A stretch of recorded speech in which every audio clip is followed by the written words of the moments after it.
So ban BGMI ban guys. Social మీడియాలో చాలా వరకు అయితే చూస్తున్నారు కదా, బీజిఎం అయితే బ్యాన్ అవుతుందని. చాలా వరకు అయితే రీల్స్ పోస్టులు చూస్తూనే ఉంటారు మ్యాక్సిమం ఈ 1.5-2 వీక్స్లో. అయితే మ్యాటర్ వచ్చేసి ఇంకా బ్యాన్ అయితే కాలేదు అఫీషియల్గా.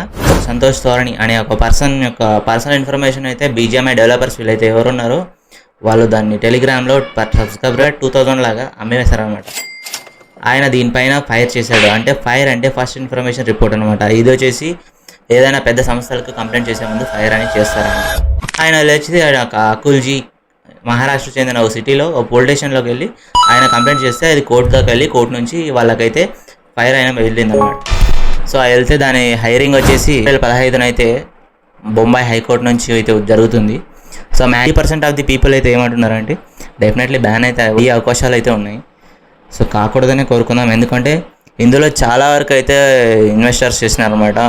చాలా వరకు అయితే యూట్యూబర్స్ చాలా ఖర్చు పెట్టారు. అందులో యూజర్స్ కూడా మొత్తానే ఉన్నారు ఇండియాలో. సో మ్యాక్సిమం అవ్వకపోవడమే బెస్ట్. కానీ మన చేతిలో అయితే ఏం లేదు కదా.